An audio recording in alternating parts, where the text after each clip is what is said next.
皆さんこんにちは。クリアコードのストーです。今日は最近 1.0 がリリースされたアパッチャローを紹介します。まだアパッチャローをよく知らない人向けに紹介します。私はアパッチャロープロジェクトの開発メンバーです。コミット数は2番目に多いです。アパッチャローに詳しそうですよね。そんな私が紹介することなので信用できる情報なはずです。これまでいろいろなところでアパッチャローを紹介してきました。その時によく聞かれるのが、私はアパッチャローを使った方が良いでしょうかということです。そこで最初にどういう時にアパッチャローを使った方が良くて、どういう時に使わなくて良いのかを説明します。まず注目することはデータサイズです。データサイズが小さい場合はアパッチャローを使う必要はありません。データサイズが大きい場合はアパッチャローを使うといいことがあるはずです。どうして大規模データでアパッチャローを使った方が良いかというと、 CSV などアパッチャロー以外のデータフォーマットに比べてアパッチャローフォーマットは高速にデータ交換できるからです。この部分です。ここまでアパッチャローは何かについて説明していませんでした。アパッチャローとは何かが分からなくてモヤモヤしていた人もいたかもしれません。ここの説明でアパッチャローはファイルフォーマットのことなどということが分かったはずです。それではどうしてアパッチャローはデータ交換に注力しているのでしょうか。それは大規模データではデータ交換がボトルネックになるからです。でもそれは本当でしょうか。大規模データを転送するケースについて計測した結果があるので紹介します。左の図は、各データベースで大規模データを転送した時の時間を示しています。左側にあるネットキャットと書かれた、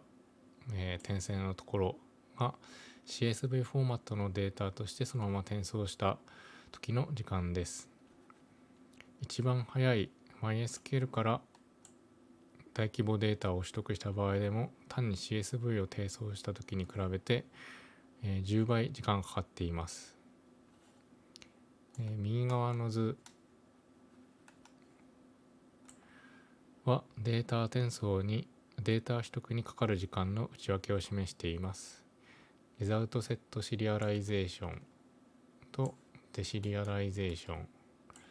の時間が大半を占めています。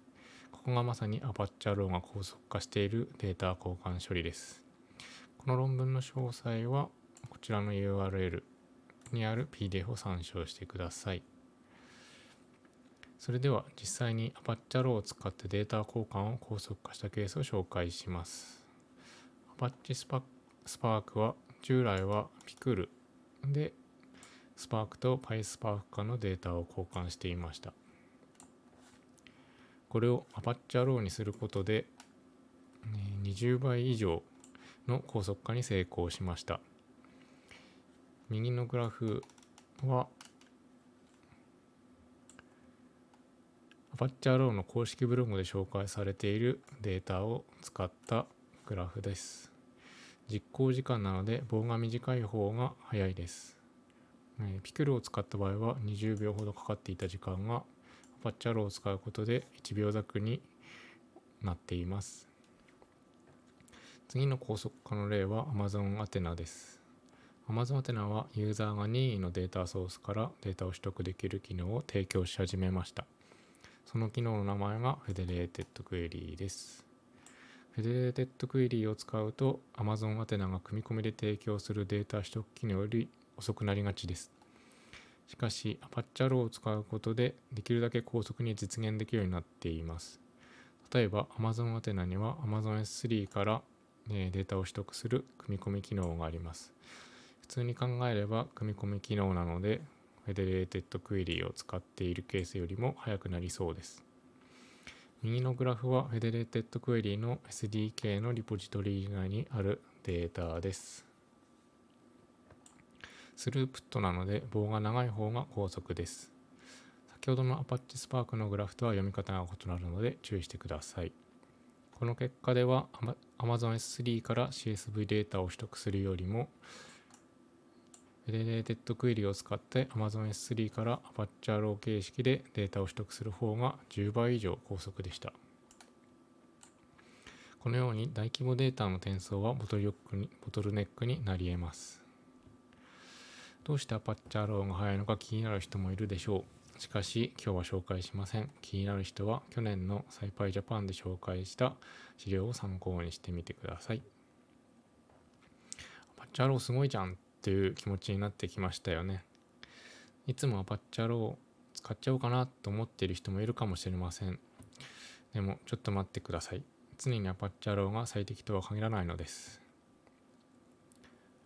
どういう時に Apache Arrow が適切かを理解するためには Apache Arrow の設計方針が参考になります。設計方針にマッチしたケースでは Apache Arrow が向いているはずです。Apache Arrow はメモリ内での分析、プログラミング言語に、依存したいせずに使えること、大規模データで使えること、高速にデータ転送できることをいい感じに実現するために設計されています。それぞれもう少し詳しく説明します。まずメモリー内での分析についてです。Apache Arrow は保管用のフォーマットではありません。保管用のフォーマットには Apache Parquet など保管に向いた別のフォーマットの方が適切です。またトランザクション向きでは用のフォーマットではありません。なので OLTP 向けではありません。Apache Arrow はファイルフォーマットであると説明していましたが、実はこれは正確な説明ではありませんでした。びっくりしましたか？これまで Apache Arrow を説明する機会がいろいろあったのですが、最初からあれもできるこれもできると説明すると、説明された人は混乱するということが分かりました。そのため今回はできるだけ限定された説明から徐々により正確な説明に広げていきます。では Apache Arrow は何かというと、ファイルフォーマットでもあるのですが、メモリ上のデータの配置方法でもあります。ファイルフォーマットとメモリ上のデータの配置方法では何が違うかは実例で説明します。Apache Parquet という保管用のフォーマットと Apache Arrow を一緒に使う場合を考えます。まずファイルフォーマットとして Apache Parquet データを読み込みます。読み込んだデータは Apache Arrow データとしてメモリ上に配置します。普通にするとこんな感じです。ファイル上では Apache Parquet フォーマットですが、これを読み込んでメモリ上に置くときには Apache Arrow フォーマットにするという感じです。ファイル上でもメモリ上でも Apache Arrow フォーマットを使えるのですが、このように適切なファイルフォーマットを使い分けた方が適切な場合が多いです。Apache Arrow フォーマットはメモリ上で分析する場合に使いやすいように設計されています。ではどのようになっていると分析するときに使いやすいでしょうか。まず分析するときにどのような操作が重要かを確認します。分析するときはカラム単位での集約、ソート、絞り込みといった操作を高速に実行できることが重要です。これらの操作をしながらデータから知見を得るからです。高速にこれらの操作を実行するためにはカラムごとにデータをまとめたり、ベクトル化しやすいように連続してデータを配置します。カラムごとにデータをまとめる場合、カラムごとに型を決めます。データフレームはこのような構造になっているので、カラムごとにデータをまとめやすいです。一方、カラム内で型が混在しているデータは向いていません。例えば MongoDB に入っているようなデータは向いていません。Apache Arrow には Union という機能があり、それを使えば表現できるのですが、実用的ではないでしょう。Apache Arrow はプログラミング言語に依存せずに使えるように設計されています。これは大規模データを扱う分析システムは様々なプログラミング言語で実装された複数のモジュールで構成されていることが多いからです。もし全てのモジュールで NumPy しか使っていない場合は Apache Arrow ではなく NumPy フォーマットで十分でしょう。しかし前に紹介した Apache Spark のようなケースや Python と R を一緒に使っているようなケースは Apache Arrow が効いてきます。大規模データを扱う分散システムの例を見てみましょう。Rapids はすべて GPU 上でデータ分析をするためのツール一式を提供しています。GPU のメモリ上ではデータを Apache Arrow フォーマットで持っています。すべてのモジュールは Apache Arrow フォーマットを扱えます。この構成にすることで劇的に分析処理を高速化できます。これはどのように高速化されるかを示した図です。一番上のところが Hadoop を使ったケースです。各処理の前後に HDFS からの読み書きが発生していて遅くなっています。で、次が Apache Spark を使ったケースです。これは最初のところだけで HDFS からの読み込みがあって、それ以降の処理ではありません。これで高速になっています。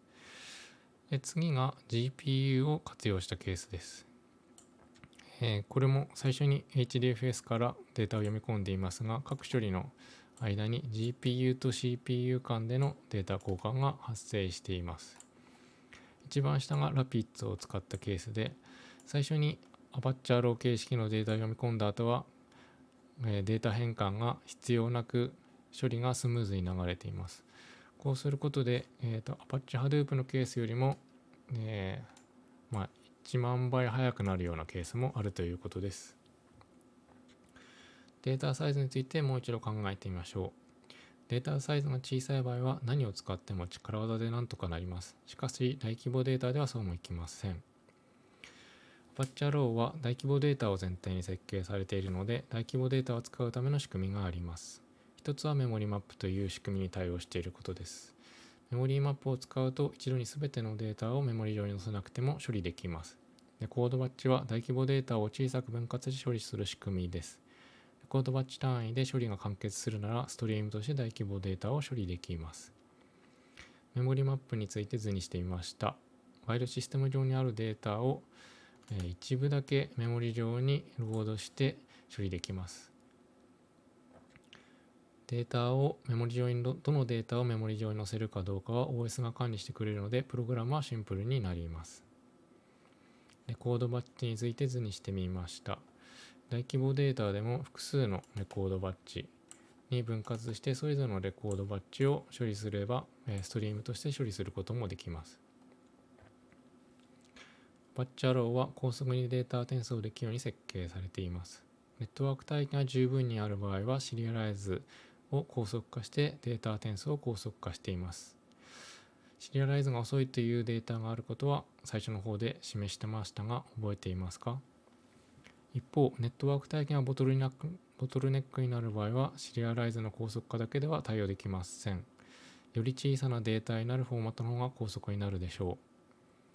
う。例えば、最初の方で紹介した Amazon Athena のケースは CSV から Apache Arrow にすることでシリアライズを高速化してデータ転送が高速になり、ボトルネックがネットワーク帯域に移っていました。このケースでは Apache Parquet の方が高速というデータがあります。理由は Apache Parquet のランディング圧縮ですごくデータサイズが小さくなったからです。実は最近の Apache Arrow は LZ4 と Z スタンダードを使ったデータ圧縮をサポートしています。おそらく Amazon Athena のベンチマークのデータではこの機能を使っていないと思いますが、この機能を使うと Apache Parquet よりも速くなっていたかもしれません。参考までに Apache Arrow の圧縮機能の傾向を紹介します。上のグラフは、ファイルサイズを示しています。Feather V2 と書かれているのが Apache Arrow フォーマットのことです。圧縮することで、10分の1程度までファイルサイズが小さくなっていて、Apache Parquet より少し大きいくらいになっています。下のグラフは読み込み速度を示しています。圧縮した方が高速に読み込めています。Apache Parquet よりも2倍ほど高速です。ネットワーク帯域のボトルネックが解消されれば Apache Arrow の方が高速になる可能性は十分にありそうです。ここまでで Apache Arrow の設計方針を確認しながら、どのようなケースに向いていてどのようなケースに向いていないかを見てきました。おさらいしましょう。Apache Arrow はメモリ上の分析用に設計されているので、保管用途やトランザクション用途には向いていません。カラムごとにデータをまとめるように設計されているので、ドキュメント指向データベースに入っているようなデータも向いていません。多くのデータ分析システムは複数のプログラミング言語を使っているはずなので、プログラミング言語に依存しないように設計されている Apache Arrow は多くの分析システムで使えるはずです。Apache Arrow は大規模データを扱えるように設計されています。高速なデータ転送のための工夫もあります。ネットワーク体験がボトルネックになるケースでは圧縮機能も試してみましょう。どんな時に Apache Arrow が向いていて、どんな時に向いていないか分かりましたか？それでは Apache Arrow の現状と将来について説明します。2020年7月24日に Apache Arrow 1.0.0 がリリースされました。1.0 というと安定性が気になると思います。ということで、セマンティックバージョンに準じたバージョンをつけることになりました。セマンティックバージョンはバージョンで互換性を担保する仕組みです。メジャーバージョンが同じときは後方互換性があり、マイナーバージョンまで同じ場合は前方互換性があります。Apache Arrowのバージョンは2つあります。1つは Apache Arrow フォーマットのバージョンです。これはこれまでの説明で Apache Arrow と言って指していたもののことです。実は Apache Arrow はフォーマットのことだけを指すものではありません。つまりこれまでの説明は正確な説明ではありませんでした。Apache フォーマットを扱うライブラリーのことも指します。Apache Arrow は 3,4 ヶ月ごとにリリースされています。フォーマットのバージョンは必要な時だけ上がるのですが、ライブラリーのバージョンは常にメジャーバージョンが上がります。メジャーバージョンが上がるということは互換性が保証されないということです。そのため PyArrow を使うときはバージョンを固定してください。ただ皆さんが直接 PyArrow を使うことは少ないかもしれません。というのは各種モジュールが PyArrow を使って皆さんは各種モジュール経由で暗黙のうちに使うことの方が多いだろうからです。より多くのモジュールが Apache Arrow を使うとより Apache Arrow の恩恵を受けやすくなります。Apache Arrow フォーマットに変換する処理が減るからです。多くのモジュールが Apache Arrow に対応し始めていてエコシステムが動き始めています。例えば BigQuery 内のデータを取得する API である BigQuery Storage API は Apache Arrow フォーマットでデータを返す機能を追加しました。Pandas、Dask、Vex といったデータフレームライブラリーは Apache Parquet フォーマットを読み書きするために PyArrow を使っています。ただ、内部のデータの持ち方は Apache Arrow フォーマットではありません。現在の PyArrow の使い方で多いのは Apache Parquet フォーマットの読み書きのためとメモリー上の Apache Arrow データを表現するためです。処理対象のデータを Apache Arrow データとしては使っていません。どうしてでしょうか？それはメモリ上の Apache Arrow データを処理するための機能がまだ実装中だからです。現在はGandivaと計算関数というやつで実装されているデータ処理機能があるのですが、例えばソート関連機能などは、足りない機能がいくつかあります。将来はメモリ上の Apache Arrow データに対して動くデータフレームライブラリーを提供する予定です。Apache Arrow 用のデータフレームライブラリーのためにサブモジュールを開発しているのが現状です。ファイルシステムモジュールとデータセットモジュールは全ての機能はまだ揃っていないんですが、一部の機能はすでに動いています。例えば、ファイルシステムモジュールは、同じ API でローカルにあるファイルだったり、HDFS や S3 といったリモートにあるファイルを扱うためのモジュールです。現在ローカルと HDFS と S3 にあるデータは扱えるようになっています。データセットモジュールは、複数のファイルに分割されたデータを論理的に一つのデータセットとして扱うためのモジュールです。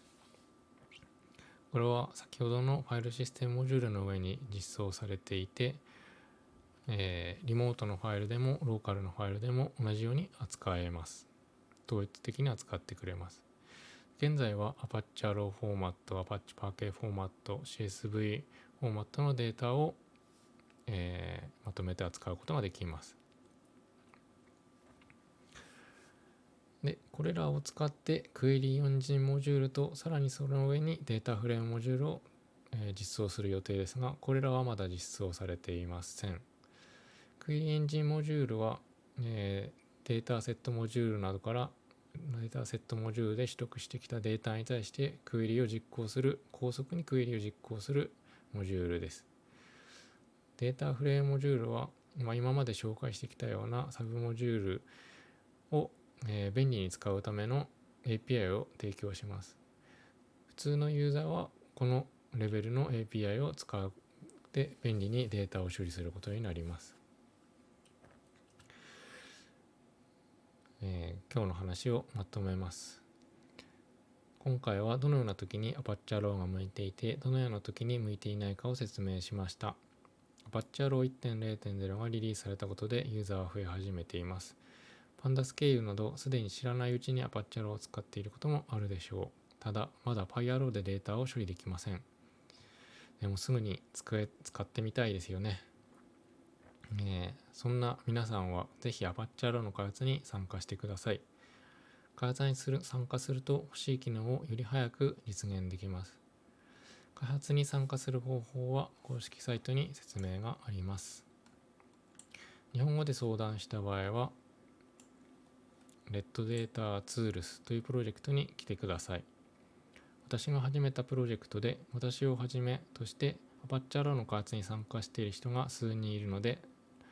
相談に乗ります。日本語で相談できます。もし仕事で取り組みたい場合は、クリアコードという私たちの会社がアパッチャローのコンサルティングサービスを提供しています。このサービスを使って出た成果はできるだけアパッチャロー本体に還元するように進めるので、他の人たちと協力してアパッチャローベースでデータ処理周りを改善していくことができます。やり方はいろいろあるということを紹介しましたが、どのような方法でも開発に参加するのは大丈夫です。ぜひアパッチャローの開発に参加しましょう。